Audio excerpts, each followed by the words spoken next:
Salut gang, avant de commencer la vidéo, je veux juste vous avertir. Tu sais, dans la vidéo d'Halloween, de Luigi's Mansion, j'ai fait un intro calissement cringe. Fait que là, je veux juste vous avertir.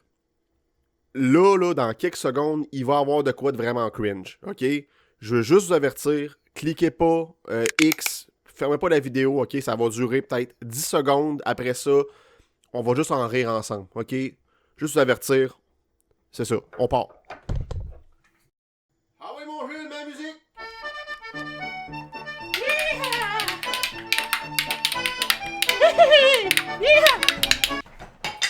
Tabarnak. C'est Murmy la cuillère!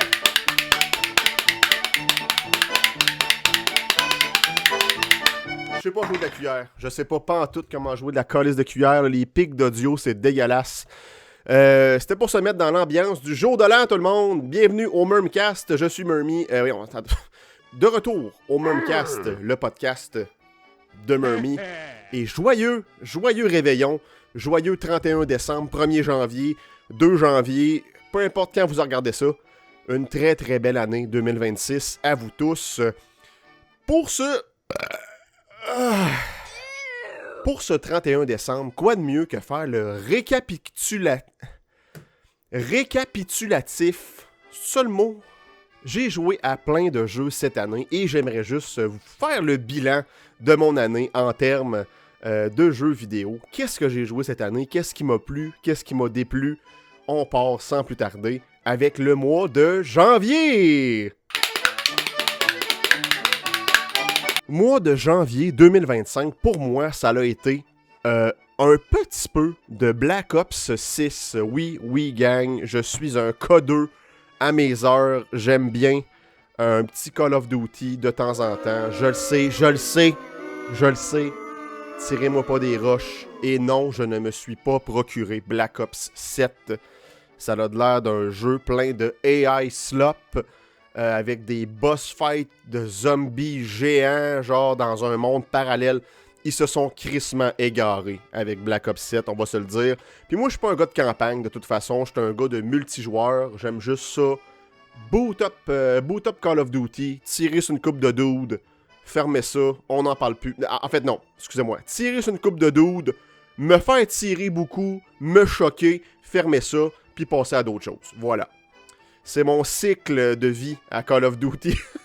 Fait que c'est ça, j'ai joué un peu de Black Ops 6 sur la PS5, mais sinon, mon mois de janvier, ça a été beaucoup de Donkey Kong 64 Randomize. C'est mon ami YouTuber Luduc qui m'a montré le randomizer de DK64 et je suis tombé en amour avec ce jeu-là. Qu'est-ce qu'un randomizer? Sûrement que vous le savez déjà. Pour ceux qui ne le savent pas, en fait, c'est quand on prend un jeu et qu'on mélange plein d'aspects dans celui-ci. On brasse les affaires. Ça peut être les objets qui sont aléatoirement placés. Ça peut être les power-ups qui sont pas au même endroit. Les ennemis, les chansons, les couleurs des personnages. Ça peut être plein de choses que vous pouvez randomiser. Celui de DK64, pour vrai, c'était vraiment plaisant. J'ai fait 2 runs. Une run que je n'ai pas terminée parce que j'étais bloqué. J'ai mis trop de paramètres. J'étais carrément bloqué avec cette run-là. La deuxième, par contre, je l'ai terminée. Et je prévois... Là, c'est un scoop. Là. C'est un scoop juste pour vous autres, OK? Pour ceux qui écoutent le Murmcast le 31 décembre. C'est comme une espèce de bye-bye du Murmcast. Non, là, mais c'est un peu ça. Petit scoop, j'aimerais peut-être ça, refaire du let's play et, en fait, faire une run de DK64 Randomize. Pas sur les G, parce que je crois que cette chaîne-là est un peu morte et je veux pas aller danser sur sa tombe. Je pense qu'on a accompli de grandes choses, moi pis Raph, avec cette chaîne-là. Ouais. Mais je pense qu'elle est assez longue. J'avais le goût d'en rajouter, mais... Bon. Veux-tu la voir ou j'ai fait jouer? Non, fais-nous écouter ça. Ok. J'espère que ça va marcher comme je pense. M'en va aller vendre ma peau de contour d'anus d'ours du Grand Nord.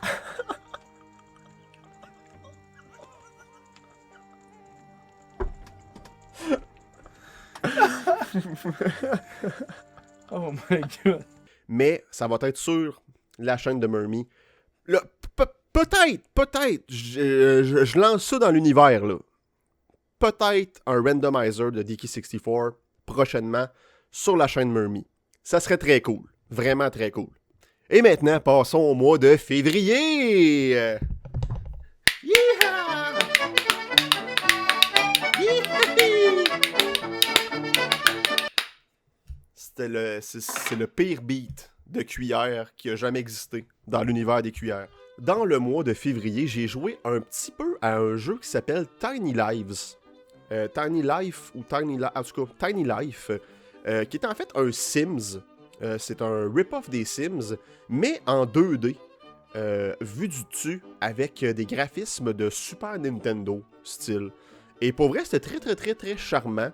Il n'y a pas tant de choses à faire, mais je crois que le jeu a une très bonne base. Et ceux qui aiment les jeux de simulation de vie comme les Sims, ben c'est un jeu un peu plus comme condensé, moins éparpillé, puis encore une fois, il n'y a pas tant de contenu présent. Ben en fait, en février, il n'y avait pas tant de contenu, je sais pas si on rajouté des choses, j'aurais peut-être dû checker avant de parler de ce calice de jeu-là.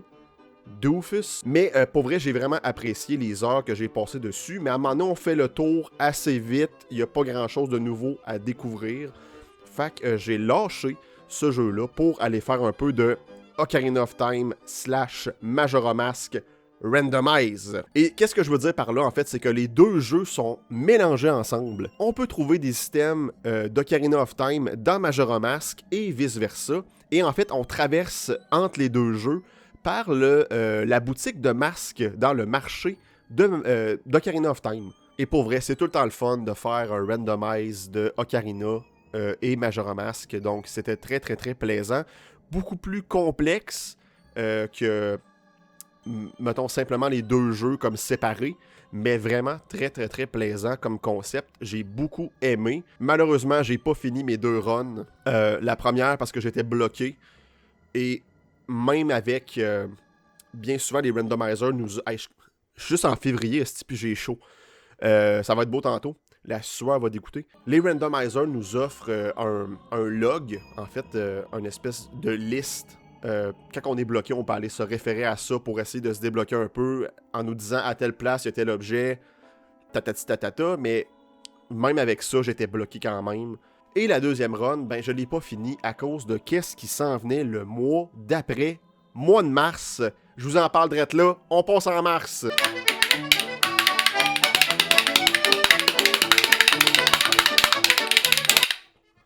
Wouh!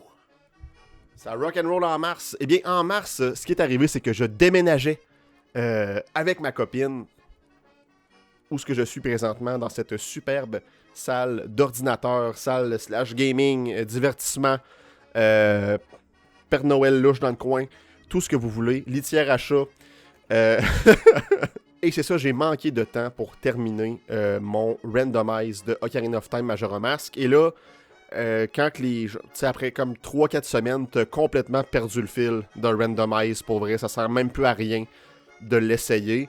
Tu te souviens plus où ce que t'as été, qu'est-ce que t'as déjà fait, puis ça servait pas à grand-chose de continuer le randomizer. Et j'ai pas joué à grand jeu durant le mois de mars, parce que justement, j'étais en plein déménagement, défaire des boîtes, toute la logistique avec ma copine, là, le budget, non.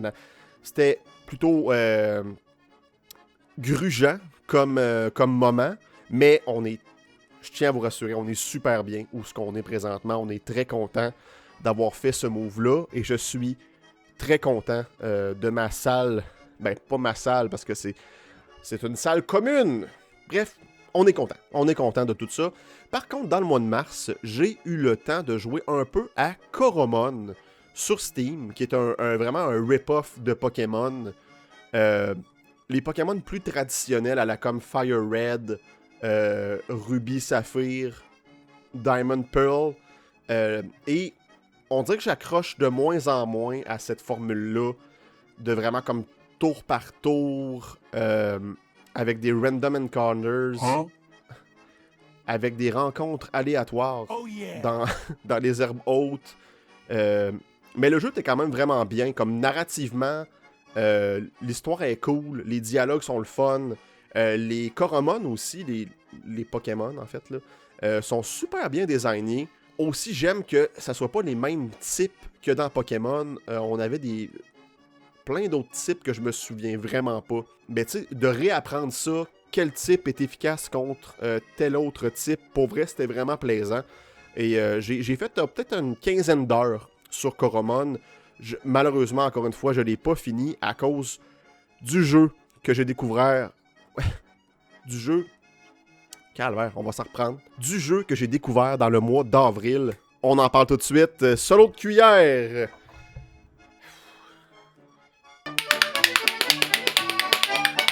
C'est le seul crise de beat que je suis capable de faire.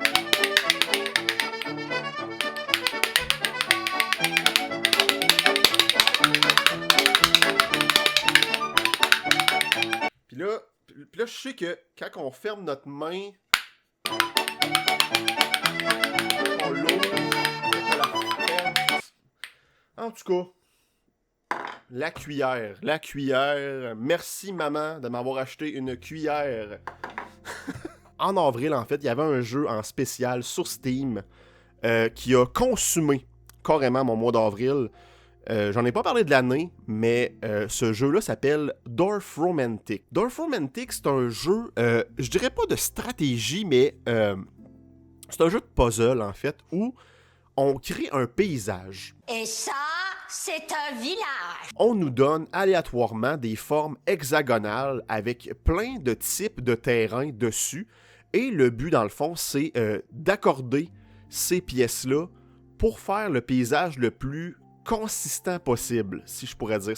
C'est dur à expliquer vite comme ça, mais mettons qu'on a une pièce de village. Et ça, c'est un village. Une pièce de champ et une pièce de forêt. Ben, on essaye de les accorder ensemble pour que le village soit collé avec des villages. Et ça, c'est un village. Les champs avec des champs, les forêts avec des forêts. Et pour vrai, c'est vraiment un jeu super plaisant, super comme relax, calme, et vraiment, vraiment bon pour un TOC. Je dirais pas que j'ai un gros TOC, mais j'ai un petit TOC. Donc, c'était vraiment, vraiment bon pour mon TOC. Et peut-être le petit peu d'autisme que j'ai en dedans de moi. Et pour vrai, j'ai passé beaucoup de soirées sur ce jeu-là, Dorfromantik. Un excellent jeu de puzzle, super simple, mais vraiment bien exécuté. Autant au niveau des sound effects, des visuels. C'est super relaxant. Pour vrai, c'est super relaxant. C'est le fun de juste jouer à ça, mettons, en écoutant un podcast ou des vidéos sur YouTube. Vraiment, vraiment plaisant. Dorfromantik, un de mes coups de cœur de l'année. Je le recommande fortement. Et en fait, ce jeu-là est la version jeu vidéo d'un jeu de société que j'aimerais bien mettre la main dessus. Ça a l'air super cool, version... Excusez-moi. Ça a l'air vraiment bien, version table. Jeu de table aussi, ça a l'air super cool. Donc, Dorfromantik, je le recommande fortement. Super pas cher en plus sur Steam ou sur Switch 2. Je pense qu'il est aussi sur PS5 et Xbox à confirmer, mais je le conseille fortement. Dorfromantik. Aussi, la fin du mois d'avril a vu la sortie de Oblivion Remaster, The Elder Scrolls 4, que au début, c'était comme des rumeurs, on savait pas trop si ça allait arriver, puis à un moment donné, pouf, il est apparu sur le Play Store de toutes les grosses consoles, sauf la Switch, évidemment. Et j'ai fait comme genre, oh shit, ben oui, pourquoi pas, il était moins cher qu'un jeu plein prix en plus. J'ai sauté dessus, puis ça a donné juste bien parce que c'est un soir où je suis allé sur la PlayStation, peut-être pour aller jouer à Call of Duty ou de quoi du genre, puis j'ai vu ça, j'ai fait comme, hein, cool, fait que je l'ai acheté. J'avais jamais joué à Oblivion, j'étais un gros fan de Skyrim, et ce que j'ai trouvé, c'est que Oblivion est quand même bien, mais il est beaucoup plus complexe que Skyrim au niveau de la création des personnages, les stats que tu peux leur mettre, les classes que tu peux leur donner, beaucoup plus complexe, peut-être même un petit peu trop complexe à mon goût. Ça fait en sorte que j'ai moins accroché que Skyrim. J'ai quand même joué beaucoup, pour le temps que j'ai joué, là, je jouais pratiquement à tous les jours. Mais, bon, au début du mois de mai est apparu un petit jeu sur le PlayStation Plus qui a complètement dévié ma trajectoire gaming de cette année. J'en ai déjà parlé, mais passons au mois de mai. Et là, regardez, mois de mai. On passe à, on passe à d'autres choses. J'en ai parlé sur un autre Murmcast que vous pouvez aller voir. Je vais mettre le lien juste ici. Ça marche encore ça sur YouTube? En tout cas, le lien est dans la description si vous voulez aller voir cette vidéo-là. Mais Balatro. Balatro, le jeu de cartes de poker. Complètement addictif, ce jeu-là. Ça n'a pas de maudit bon sens. Et j'ai jamais retouché à Oblivion Remaster une fois que j'avais parti Balatro. Sérieux, ça l'a consumé mon mois de mai. Je jouais à tous les soirs, des heures et des heures de temps. Run après run après run. Et j'y ai pas retouché depuis peut-être le mois d'août. Ce qui est une très bonne chose en soi, parce que à chaque fois que j'y retouchais, j'en repassais comme genre 2-3 soirs dessus. Fait que, pour vrai, fuck Balatro. Fuck Balatro. Qui reste où ce qu'il est sur ma PlayStation 5. Mais, je peux pas nier que ce jeu-là est vraiment addictif. Super plaisant. Mécanique super simple, mais complexe à la fois. Puis, ça peut paraître fucking bête, là. Vite de même, on check ça. C'est un jeu de poker. On fait des mains de poker. On se power up avec des jokers. Pis... What the fuck, man? C'est quoi ce petit jeu-là? Mais quand on clique, quand Balatro clique, plus d'allure, pour vrai, ça clique. Ça clique vraiment, vraiment bien. Et bon, Balatro a consumé mon mois de mai et une partie de mon mois de juin. Parlons-en du mois de juin. Mois de juin. Cuillère. Mois de juin. Le mois de juin a vu la sortie de la Switch 2 avec Mario Kart World. Donc, mon mois de juin a vraiment été Mario Kart World, Balatro, Mario Kart World, Balatro. Et ça l'alternait comme ça. Et Mario Kart World, pour vrai, a pas su combler mes attentes comme je pensais qu'il allait le faire. Il y a vraiment beaucoup de petits bobos dans ce jeu-là. Je comprends l'open world, je comprends qu'est-ce qu'ils voulaient faire, mais je pense qu'ils se sont un peu perdus dans le processus. L'open world est quand même vide, pas tant de choses à faire, et quand il y a des choses à faire, ben ça nous récompense pas avec des affaires substantielles. La seule affaire qu'on obtient, c'est des stickers qu'on peut mettre sur notre carte.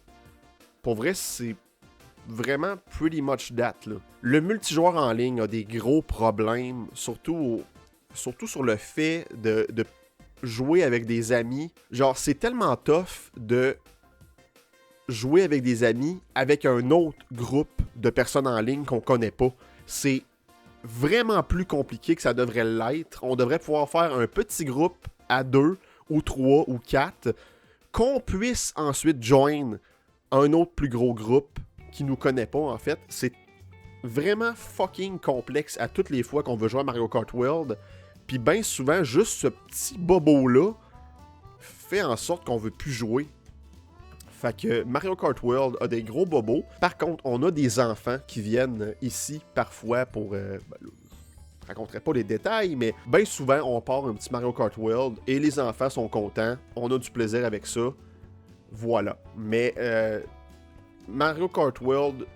Je suis pas vraiment retourné dessus. J'y retourne comme une fois de temps en temps, juste pour dire, mais il y a quelque chose qui marche pas avec ce jeu-là.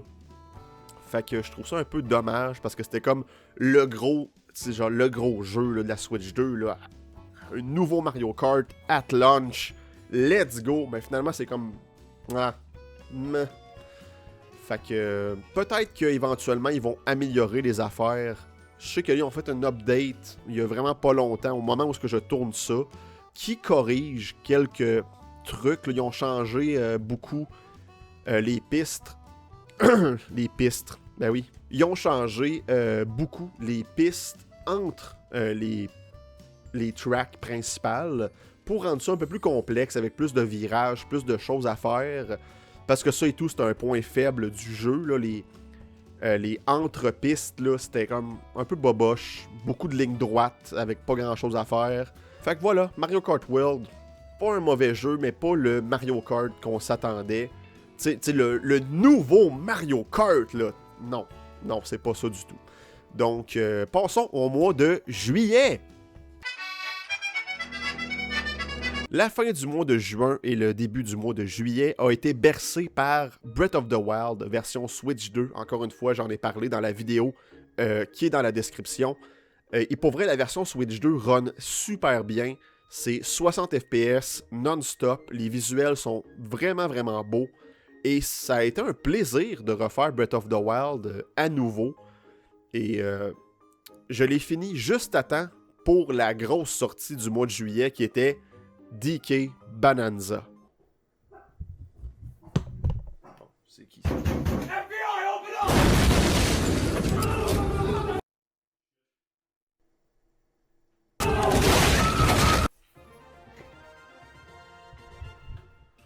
Je profite de cette interruption pour ôter mon petit casse de poêle, gang. Je suis plus capable, Fait que admirer ma coupe de cheveux calissement boboche.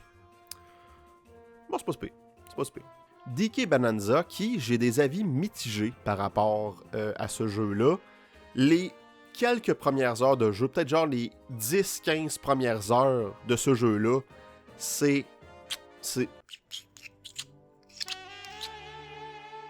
m'envoie les doigts pleins de bave, c'est tellement que c'est parfait. Le niveau tutoriel, quand on se rend compte qu'on peut vraiment péter tout qu'est-ce qu'on voit, c'est genre, c'est mind-blowing et c'est extrêmement addictif. Le premier niveau principal, celui du lagon, c'est un mot en français, je sais que c'est lagoon en anglais. En tout cas, ce niveau-là était vraiment, vraiment super bien fait, génial. Et pour vrai, mes premières heures avec DK Bonanza, vous pouvez aller voir le même cast qui a été vraiment très impopulaire, sérieux. Genre, il n'y a pas personne qui a commenté cette vidéo-là, mais je trouve que la vidéo est quand même cool, puis c'était vraiment comme le lendemain de la sortie, j'avais comme pompé un Murmcast juste pour vous dire comment que je voyais les premières heures de ce jeu-là, et c'était vraiment très très cool. On dirait que le jeu, par contre, perd de la vapeur, perd de l'énergie, plus le jeu avance, est rendu comme à la strate du désert et la strate de la tempête, strate du festin. Les dernières strates, là, ça commence à être comme genre, oh, là j'ai une overdose de ce jeu-là. Mais les derniers niveaux, le dernier niveau en particulier, là, je veux pas spoiler personne, mais le dernier niveau, comme après le boss final, si je pourrais dire, il est vraiment excellent. Et le boss final, le vrai boss final, genre, c'est comme... malade dans la tête. Et le post-game, le contenu d'après-jeu est quand même assez vaste, très bien rempli. Et le DLC, que je vais parler plus tard dans ce vidéo, était vraiment, vraiment bien. Donc, DK Bonanza, un très bon jeu. Je crois que c'est un must-have pour la Switch 2. Mais essayez-le avant. Trouvez une manière d'y jouer avant. Peut-être que c'est pas un jeu qui est fait pour vous. Et je peux comprendre pourquoi. Mais pour moi, ça le fait. Mais oui, j'ai des très bons souvenirs avec DK Bonanza cet été. Et je crois que c'est un jeu que je vais revenir de temps à autre pour me faire une petite run de DLC. Au mois d'août. Qu'est-ce qui s'est passé au mois d'août? Eh bien, on avait eu un direct qui annonçait un nouveau jeu de Katamari qui s'appelle Once Upon a Katamari. Excusez-moi. Comment vous êtes fatigué? J'ai tourné mon Murmcast de Noël, puis là je tourne lui, et genre back to back. Ça fait 30 minutes que j'enregistre. Ça paraît pas, là, mais ça travaille le cerveau, cette histoire-là. Donc voilà, j'ai vu qu'il annonçait un nouveau Katamari. Pour ceux qui ne savent pas c'est quoi les Katamari, en fait, c'est un jeu extrêmement japonais, ok? Il n'y a pas plus japonais que Katamari, tant qu'à moi, où on est un petit bonhomme avec une boule et il faut enrouler des affaires. On a notre boule, puis on fait juste une plus grosse boule avec plein d'affaires. Ça paraît super niaiseux comme ça, mais c'est vraiment plaisant comme jeu. Fait que là, j'étais comme, oh, crème, un nouveau Katamari, cool, je vais me saucer parce que je voulais me l'acheter. Finalement, je me le suis pas acheté encore, mais peut-être qu'un mec qui tombe en spécial, je vais me l'acheter. Mais j'ai vu que We Love Katamari, le deuxième jeu de Katamari, était en spécial sur le eShop.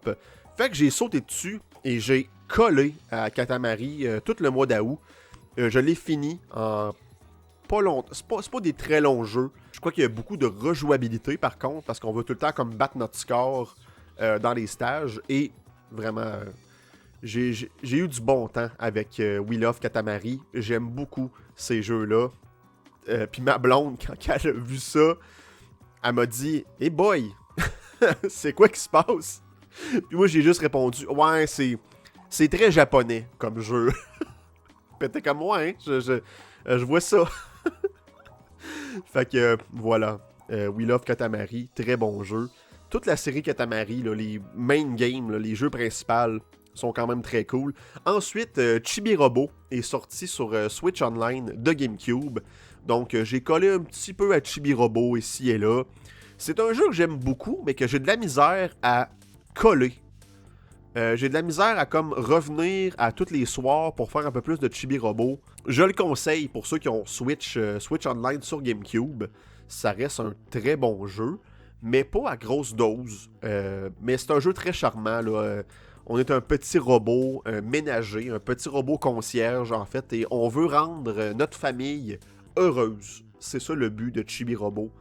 Et au fil où le jeu avance, il y a une narrative qui se trame. On se rend compte que la famille avait un robot ménager avant qu'ils ont dû comme laisser dans la cave en train de rouiller. On veut comprendre pourquoi que ce robot-là s'est fait tasser de la famille comme ça. Puis il y a comme une narrative plus dramatique qui se trame au fil du jeu. Je me suis jamais rendu à la fin du jeu par contre. Parce que justement, le jeu arrive pas à retenir mon attention assez longtemps. Donc voilà. Voilà pour Chibi Robo. Un très bon jeu quand même. Je vous conseille de l'essayer. Juste pour au moins passer à brosse à dents sur le plancher. Genre, c'est vraiment satisfying de passer la brosse à dents sur le plancher. Sinon, le gros de mon mois d'août, bon, il y a eu un peu de DK Bonanza, effectivement, j'ai continué à jouer à ce jeu-là, mais j'ai refait une run de Paper Mario, et là je dis bien Paper Mario, Thousand Year Door, HD, en mode Double Pain. C'est quoi le mode Double Pain? C'est que, ben, on connaît tous les badges de Paper Mario, ou ce que, encore une fois, j'ai dit Paper Mario, et pas Pepper. Voilà. Les badges dans Paper Mario servent un peu à nous donner des habilités, des nouvelles attaques, des conditions spéciales. Et il y a un badge qui s'appelle le Double Pain, en fait, où ce que on fait juste prendre le double des dégâts. Fait que c'est comme une espèce de hard mode, si on pourrait dire. Et voilà, j'ai fait ce challenge-là. Et aussi, je m'étais donné le challenge de booster mes partenaires juste une fois. Parce qu'on peut le faire 2 fois pour obtenir plus de HP et une nouvelle attaque sur nos partenaires. Mais j'étais comme non, juste un power-up. Donc, challenge, double pain, un power-up pour les personnages. Je l'ai réussi. J'étais très très fier de moi. Mais le boss de la fin m'a donné du fil à retordre. Je l'ai fait par 3 fois en raffinant ma stratégie à chaque fois. Et j'ai réussi, j'étais très content. Paper Mario, un excellent RPG. Encore une fois, c'est un de mes RPG préférés. Vous pouvez aller voir ma revue qui a sûrement très très mal vieilli sur ce jeu-là, que je vais mettre dans la description aussi. Pourquoi pas?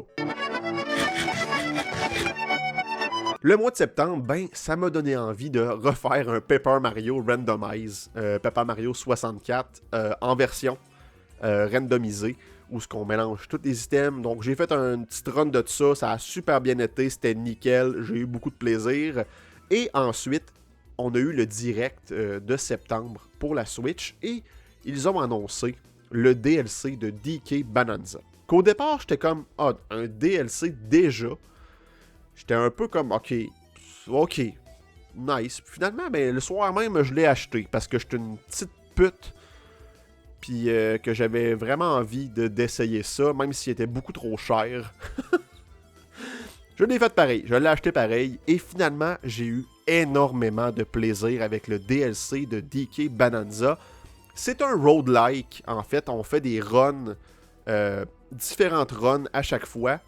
On se booste de power-up, d'habilités spéciales, dans le but d'obtenir des émeraudes. Et avec les power-up, on essaye de faire comme une espèce de multiplicateur pour obtenir encore plus d'émeraudes. Et à chaque ronde, faut avoir tant d'émeraudes, sinon la partie se termine. Au départ, ça commence avec, mettons, 125 émeraudes. Puis round 14-15, c'est genre, je veux que t'ailles 350 000 émeraudes, tu sais. Fait que ça vient vraiment super tough à la fin, mais c'est super addictif comme petit mode de jeu. Et un peu comme Balatro, c'est un mode, c'est un type de jeu qui nous fait dire tout le temps comme « Ah, un autre game. Ah oui donc, un autre game. » Là, tu l'as pas, t'es comme « Ah, j'étais si près du but, un autre game. » Un autre game. Et à chaque fois, évidemment, tu raffines ta stratégie pour essayer de faire mieux de fois en fois. Franchement, le DLC de DK Bonanza, très bien pensé, vraiment très très cool, je le recommande.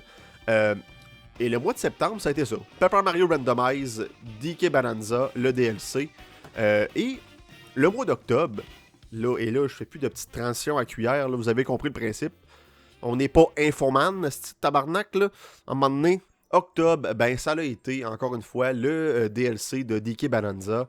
Et au milieu du mois est sorti Pokémon Legend ZA, que j'avais un petit peu d'appréhension avec tout ce qu'il nous avait montré. Le jeu avait l'air un peu vide, un peu laid, un peu mal fait, mais finalement, il est excellent. Vraiment, là, vraiment le fun. Je crois que c'est un des meilleurs Pokémon depuis des années. Et je dis pas ça à la légère, ok? Pokémon Legend Arceus, qui est sorti il y a 3 ans, je crois, était vraiment cool aussi. Mais celui-là, ils ont raffiné toutes les mécaniques de Legend Arceus. Et pour vrai, les combats en temps réel, je me vois plus jouer à un Pokémon autrement qu'avec les combats en temps réel. Où ce qu'on déplace notre personnage, notre Pokémon nous suit, on lui dicte les attaques à faire. C'est super bien fait, super simple, mais super bien fait.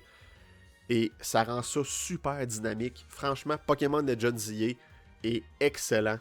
Excellent, je le conseille à tous les fans de Pokémon. Même ceux qui ont un peu décroché de la série, je crois que vous allez trouver votre compte avec ce jeu-là. Oui, la map se ressemble un peu parce qu'on fait juste explorer une ville. Donc c'est un setting très urbain tout le long du jeu. Mais je trouve que c'est juste assez gros. L'exploration est très bien faite quand même avec les rues et aussi les toits des maisons. On débloque au fil du jeu des nouvelles sections à explorer et franchement c'est bien fait. Je crois que c'est très bien fait et j'ai beaucoup de plaisir avec Pokémon Legends ZA. Mon mois de novembre a ressemblé pas mal à ça. Aussi, c'était Pokémon Legends ZA. À la fin du mois, évidemment, on a eu Kirby Air Riders, que je suis encore en train de jouer ici et là. C'est pas le jeu où ce que tu colles genre des heures et des heures, mais c'est le fun de repartir juste pour faire un petit city trial, faire 2-3 top rides, 4-5 petites courses de ride. Et le jeu est très bien. Vraiment, vraiment polish. C'est un jeu de Sakurai, là. C'est genre, il a mis beaucoup d'efforts et d'amour dans Kirby Air Riders. C'est pas un jeu pour tout le monde, vraiment pas. Mais pour ceux qui cliquent avec le jeu, il est excellent. Il est meilleur que Mario Kart World sur bien des aspects. Et là, au moment où je vous parle, moi je tourne ça le 4 décembre. Oui, aussitôt que ça, parce que c'est plutôt long faire du montage. Donc j'aime mieux m'y prendre plus tôt que pas assez. Et Metroid Prime 4 Beyond sort aujourd'hui. Je l'ai acheté à minuit hier. J'ai fait comme le tutoriel. Fallait que j'aille me coucher. Mais là, pas mal, mais que je finisse ça, là, je m'en vais jouer à ça. Et Chris, ça fait 8 ans qu'on l'attend, ce petit jeu-là. Les reviews sont mitigées.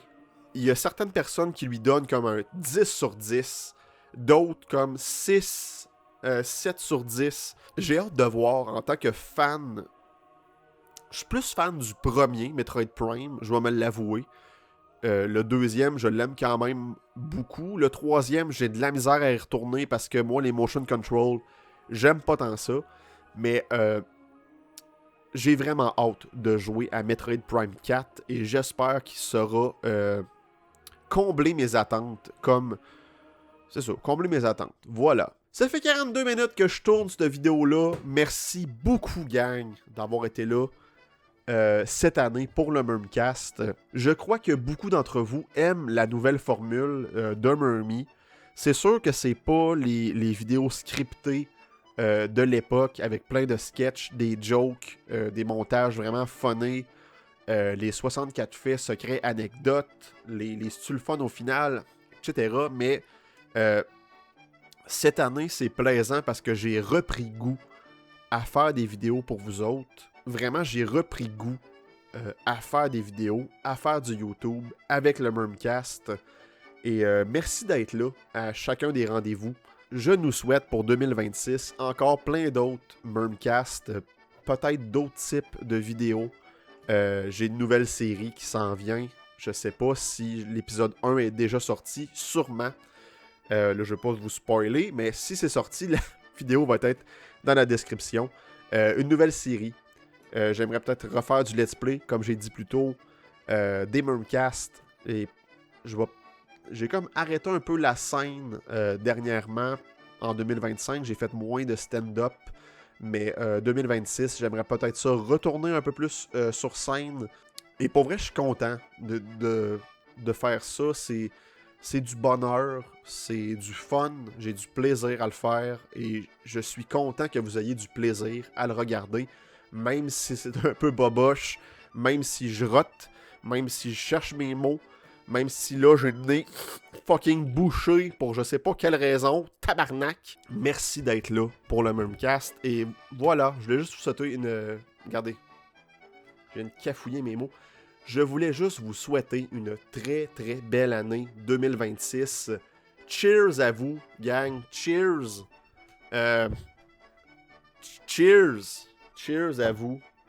Et on se revoit en 2026. Ciao!